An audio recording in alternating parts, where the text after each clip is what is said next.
अस्सलाम वालेकुम dear students, I hope you all will be very fine. आज का जो हमारा टॉपिक है वो है बी फार्मेसी की first year anatomy and physiology के एमसीक्यूज़ की तैयारी। पेपर प्रिपरेशन के लिए हमने एमसीक्यूज़ से स्टार्ट किया है और सबसे पहले हमने बी फार्मेसी फ़र्स्ट ईयर की एनाटमी एंड फिजियोलॉजी को सिलेक्ट किया है। जैसे इसके एमसीक्यूज़ हम तैयार कर लेंगे उसके बाद फिर हम आगे फर्दर मूव करेंगे। तो चलें स्टार्ट करते हैं।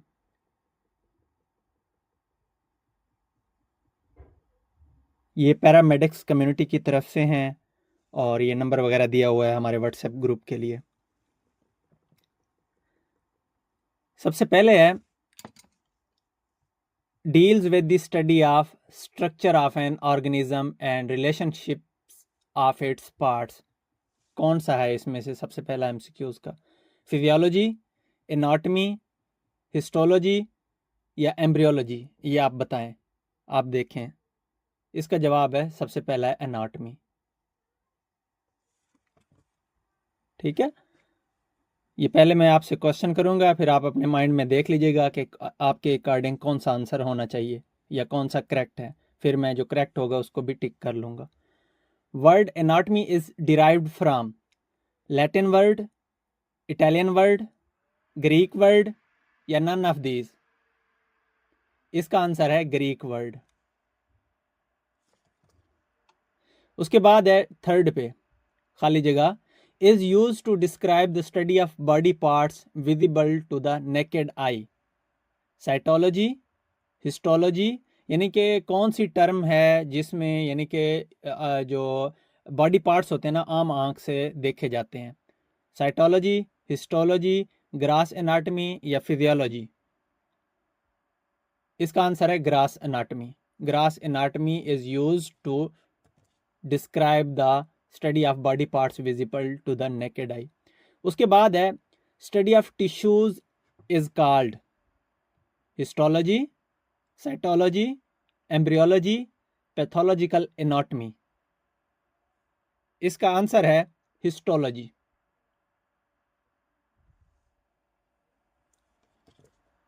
इसके बाद है study of cell is called histology, cytology, embryology या pathological anatomy? Study of cell, cytology. उसके बाद है next study of diseased body structure is called. Diseased body की स्टडी को क्या कहते हैं? हिस्टोलॉजी, साइटोलॉजी, एम्ब्रियोलॉजी या पैथोलॉजिकल एनाटमी? 6 का है जी पैथोलॉजिकल एनाटमी में हम डिजीज्ड बॉडी स्ट्रक्चर को स्टडी करते हैं। उसके बाद है खाली जगह, is the branch of anatomy which deals with the study of embryo. Anatomy की कौन सी ब्रांच है जिसमें हम एम्ब्रियो को स्टडी करते हैं? हिस्टोलॉजी, साइटोलॉजी, एम्ब्रियोलॉजी या पैथोलॉजिकल एनाटमी? इसका आंसर है एम्ब्रियोलॉजी। इसके बाद है खाली जगह, deals with the study of structure of different organs and body parts of human. किस चीज में हम इंसानी बॉडी के ऑर्गन्स के स्ट्रक्चर को स्टडी करते हैं? ह्यूमन एनाटमी में, हिस्टोलॉजी में, साइटोलॉजी में या एम्ब्रियोलॉजी में? तो इसका आंसर है ह्यूमन एनाटमी। ह्यूमन एनाटमी में हम इंसानी जिस्म के अंदर जो ऑर्गन्स होते हैं उनको हम स्टडी करते हैं। इसके बाद है 9 पे खाली जगह, helps in understanding congenital deformities and defects. किस टर्म में हम बाय बर्थ डिफेक्ट्स को स्टडी करते हैं या अंडरस्टैंड करते हैं? कौन सी टर्म हमें हेल्प करती है? हिस्टोलॉजी, साइटोलॉजी, एम्ब्रियोलॉजी या पैथोलॉजिकल एनाटमी? इसका आंसर है एम्ब्रियोलॉजी। इसके बाद है 10 पे खाली जगह, is the branch of anatomy that deals with the study of any specific part of the body. किस एनाटमी की किस ब्रांच में हम स्पेसिफिक पार्ट, बॉडी के स्पेसिफिक पार्ट को स्टडी करते हैं? Systemic anatomy, regional anatomy, embryology या साइटोलॉजी? इसका आंसर है regional anatomy, specific part, regional anatomy. इसके बाद है 11 पॉइंट पे खाली जगह, is the branch of anatomy that deals with the study of any system of body is called. यानी एनाटॉमी की कौन सी ब्रांच में हम बॉडी के सिस्टम को स्टडी करते हैं? Systemic anatomy, regional anatomy, embryology, cytology? इसका बेस्ट आंसर है सिस्टेमिक एनाटॉमी। इसके बाद है 12 पे खाली जगह, is the branch of anatomy that deals with the study of diagnosis of diseases. Anatomy की कौन सी ब्रांच में हम डिजीजेस को डायग्नोज करते हैं? Number 1 cross section anatomy, number 2 पे अप्लाइड एनाटॉमी, नंबर 3 पे रीजनल एनाटॉमी, नंबर 4 पे सिस्टेमिक एनाटॉमी। इसका आंसर है अप्लाइड एनाटॉमी। इसके बाद है 13 पॉइंट पे खाली जगह, is the branch of anatomy that deals with the study of cross sectional part of human body. इंसानी जिस्म के किसी खास पार्ट पे उसकी स्टडी करने में कौन सी एनाटॉमी की ब्रांच यूज होती है? Cross section anatomy, applied anatomy, regional anatomy, systemic anatomy? इसका आंसर है क्रॉस सेक्शन एनाटॉमी। इसके बाद है next chapter 2 terminologies of anatomy. Number 14 the part of body which is present in front or near to abdomen is called. Body का वो part जो front पे होता है, एब्डोमेन वाली साइड पे होता है, उसको क्या बोलते हैं? वेंट्रल और पोस्टीरियर, डोर्सल और पोस्टीरियर, वेंट्रल और एंटीरियर, डोर्सल और एंटीरियर? इसका आंसर है वेंट्रल और एंटीरियर। इसके बाद है 15 पॉइंट पे, the part of body which present near to back side is called. पिछली साइड पे जो बॉडी का पार्ट होता है उसको हम क्या नेम देते हैं? वेंट्रल और पोस्टीरियर, डोर्सल और पोस्टीरियर, वेंट्रल और एंटीरियर, डोर्सल और एंटीरियर? इसका आंसर है डोर्सल और पोस्टीरियर। उसके बाद है 16 पॉइंट पे, the part of body which is present toward upper side is called.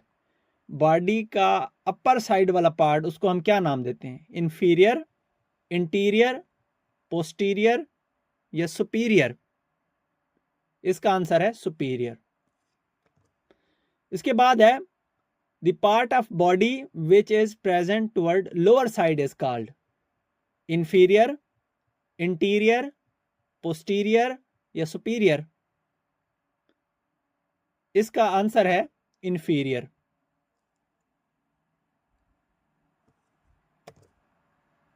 उसके बाद है the line which divides the body into two equal right and left parts is called. वो लाइन जो बॉडी को दो इक्वल पार्ट्स में, left और right parts में डिवाइड करती है, उसको क्या बोलते हैं लाइन को? लेटरल, मीडियल, मीडियल लाइन या डीप? तो इसका आंसर है मीडियल लाइन। इसके बाद है the parts of the body that are present near to the medial line is called.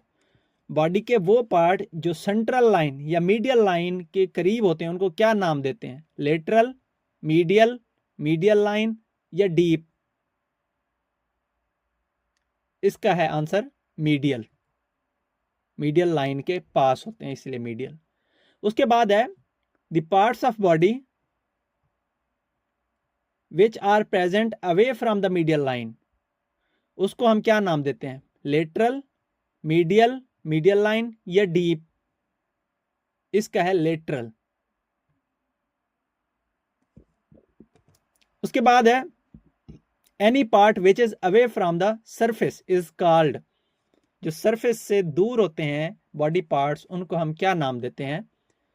सबसे पहला है लेटरल, फिर है मीडियल, फिर मीडियल लाइन या डीप, उनको हम नाम देते हैं डीप का, वो पार्ट्स डीप हैं। उसके बाद है next, any part which is near from the surface is called. Surface के जो नजदीकी बॉडी पार्ट्स होते हैं उनको हम क्या नाम देते हैं? डीप, सुपरफिशियल, प्रॉक्सिमल या डिस्टल? इसका है सुपरफिशियल। उसके बाद है 23 पॉइंट पे, it is the part which is present nearer to the reference point.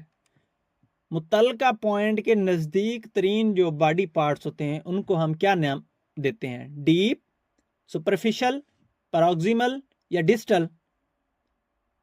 Proximal,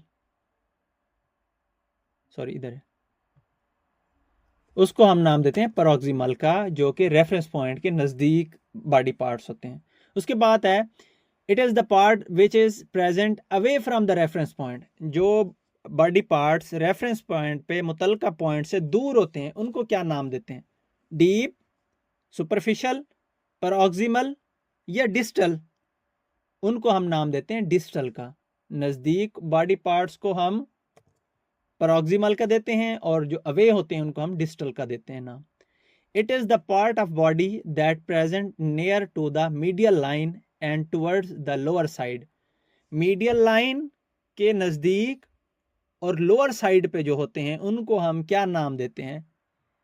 ipsilateral, contralateral, inferomedial या none of these?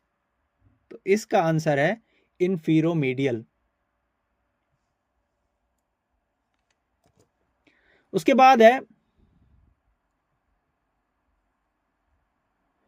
To parts of body that present at the same side of body. जो body parts body की same side पे होते हैं उनको हम क्या नाम देते हैं? इप्सिलेटरल, कॉन्ट्रालेटरल, इन्फीरोमीडियल या नन ऑफ दीज? तो इसका आंसर है इप्सिलेटरल।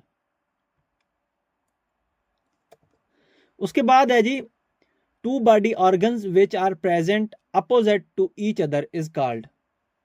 दो बॉडी पार्ट्स जब एक दूसरे से अपोजिट साइड पे हों तो उनको हम क्या नाम देते हैं? इप्सिलेटरल, कॉन्ट्रालेटरल, इन्फीरोमीडियल या नन ऑफ दीज?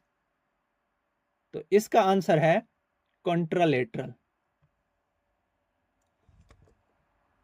उसके बाद है bending movement in which angle between two bones decreases. किस जगह पे या कब जब दो बोन्स का बेंडिंग एंगल कम होता है तो उसको हम क्या नाम देते हैं? फ्लेक्शन, फ्लेक्शन, एक्सटेंशन, एबडक्शन या एडक्शन? इसका नाम देते हैं फ्लेक्शन। फ्लेक्शन में टू बोन्स का जो दरमियान का एंगल होता है वो कम होता है, इस तरह से वो मूव करती हैं, इस तरह से वो बेंड करती हैं। Extending movement in which angle और distance between two bones increases. Flexion, extension, abduction या एडक्शन? यानी कि जब दो बोन्स के दरमियान जो डिस्टेंस है या एंगल है वो कम होगा तो उसको फ्लेक्शन बोलते हैं, और अगर इंक्रीज हो तो उसको हम क्या नाम देंगे? उसको हम नाम देते हैं एक्सटेंशन का।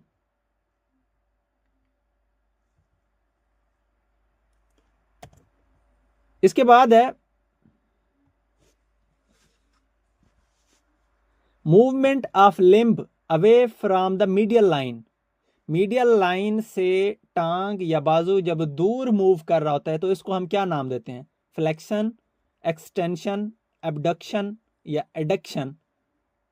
तो इसको हम देते हैं अबडक्शन।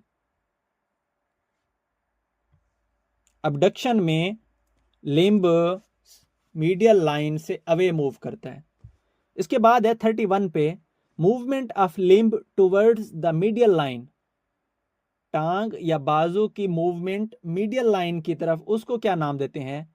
फ्लेक्शन, एक्सटेंशन, एबडक्शन या एडक्शन? इसका आंसर है एडक्शन में। एडक्शन में जो लिम्ब होता है वो मीडियल लाइन की तरफ मूव करता है। उसके बाद है movement of four arm in which position that palm facing downward, इसको हम क्या नाम देंगे? इनवर्जन, ईवर्जन, सुपिनेशन या प्रोनेशन? इसका आंसर है प्रोनेशन। उसके बाद है मूवमेंट ऑफ फोर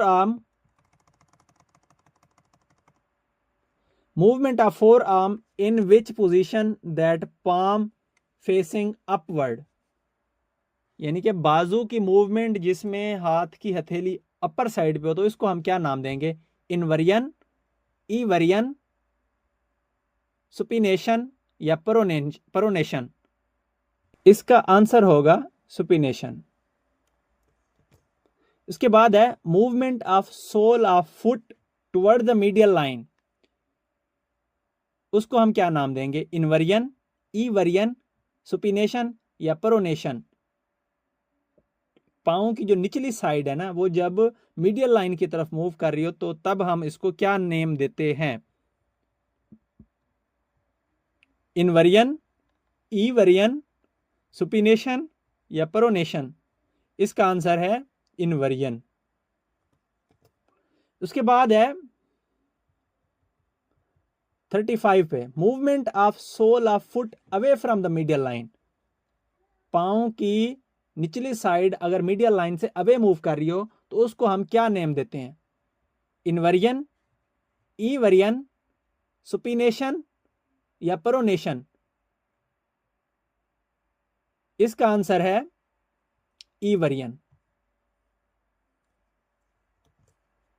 उसके बाद है movement of bones towards the upper side is called, bones की मूवमेंट अपर साइड पे, उसको हम क्या नेम देते हैं? Plantar flexion, depression, dorsiflexion, elevation? तो इसका आंसर है एलिवेशन। उसके बाद है 37 point movement of bones towards the lower side is called, bones की मूवमेंट बॉडी की लोअर साइड पे अगर हो तो उसको हम क्या नेम देते हैं? प्लांटर फ्लेक्शन, डिप्रेशन, डोर्सीफ्लेक्शन या एलिवेशन? तो इसका आंसर है डिप्रेशन। इसके बाद है 38 movement of the sole of foot in which angle और distance between foot and leg increases, अगर लेग और फुट के दरमियान जो एंगल है वो इंक्रीज हो तो इस पोजीशन को हम क्या नेम देंगे? प्लांटर फ्लेक्शन, डिप्रेशन, डोर्सीफ्लेक्शन या एलिवेशन? इसका आंसर है प्लांटर फ्लेक्शन। इसके बाद है if the distance between leg and foot is decreased is called, अगर टांग और पांव के दरमियान जो एंगल है वो डिक्रीज हो तो इसको हम क्या नेम देंगे? प्लांटर फ्लेक्शन, डिप्रेशन, डोर्सीफ्लेक्शन या एलिवेशन? इसका होगा आंसर डोर्सीफ्लेक्शन। उसके बाद है चैप्टर 3 सरफेस एनाटॉमी, इसका जो सबसे पहला एमसीक्यू है which one of the following is a part of skull, skull का कौन सा पार्ट है इनमें से? Bone, humerus, radius, parietal bone, ulna या टीबिया? स्कल में कौन सी बोन होती है? तो इसका आंसर है पेरिटल बोन। उसके बाद है which one of the following is a facial bone, face की बोन कौन सी है इनमें से? नेजल बोन, मैक्सिला, ज़ैगोमेटिक या ऑल ऑफ दीज? तो इसका आंसर है ऑल ऑफ दीज। ये तीनों बोन्स फेस की बोन्स है। नेजल बोन नाक वाली बोन है, उसके बाद मैक्सिला बोन भी ये फेस वाली है, ज़ैगोमेटिक भी फेस वाली है। उसके बाद है which one of the following is not a part of upper limb, इनमें से कौन सी चीज या कौन सी जो पार्ट है वो अपर लिम्ब का पार्ट नहीं है। आर्म अपर लिम्ब का पार्ट है, फोर आर्म ये भी अपर लिम्ब का पार्ट है, टीबिया ये लोअर लिम्ब का पार्ट है, या हैंड। तो इसका जो आंसर है टीबिया, ये लोअर पार्ट का, लोअर लिम्ब का पार्ट है ये। उसके बाद है खाली जगह, starts from scapula and ended to elbow joint, क्या चीज स्कैपुला से स्टार्ट होती है और एल्बो जॉइंट पे एंड होती है। आर्म, फोर आर्म, हैंड या टीबिया। तो इसका आंसर है टीबिया। उसके बाद है जी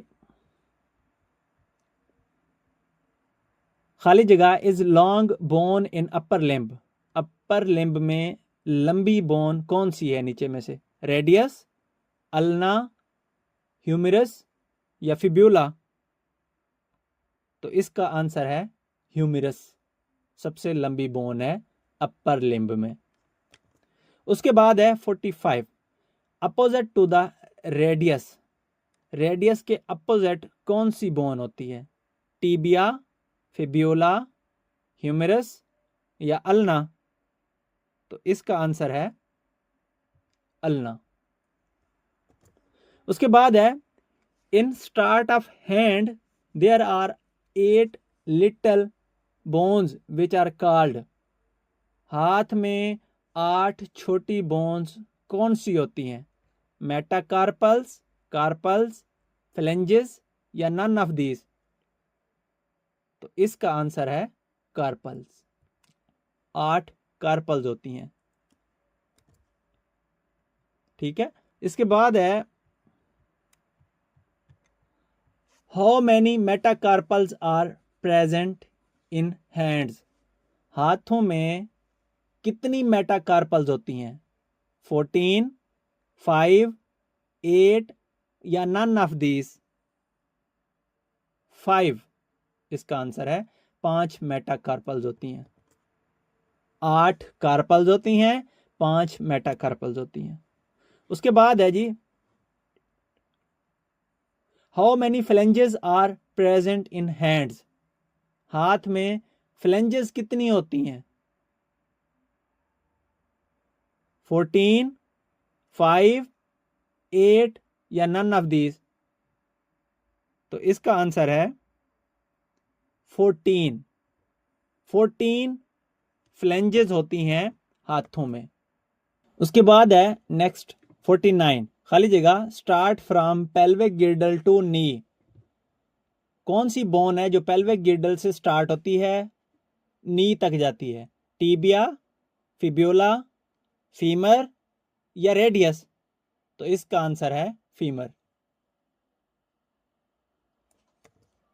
उसके बाद है 50 पे, खाली जगह, is attached to the nearest to medial line, medial line के नजदीक तरीन कौन सी जगह होती है, fibula, tibia, both A and B या नन ऑफ दीज। तो इसका आंसर है टीबिया, मीडियल लाइन के नजदीक होती है ये। आज हम यहाँ पे एंड करते हैं। 50 MCQs हमने एनाटॉमी एंड फिजियोलॉजी के कवर कर लिए। आई होप आपको अच्छे से ये याद हो गए होंगे। अगर इन 50 MCQs में से आपका कोई क्वेश्चन हो तो आप कमेंट सेक्शन में क्वेश्चन कर सकते हैं, मैं आपको आंसर करूँगा। अगर आप बी फार्मेसी फर्स्ट ईयर के स्टूडेंट हैं या सेकेंड ईयर के स्टूडेंट हैं या आप सप्ली की तैयारी कर रहे हैं तो आप हमारे इस चैनल को लाजमी सब्सक्राइब कर लें और आप अपने दोस्तों को भी लाजमी शेयर कर लें। Thank you so much. मिलते हैं अगली वीडियो में इससे नेक्स्ट MCQs कवर करने के लिए। Thank you so much. अल्लाह हाफिज़।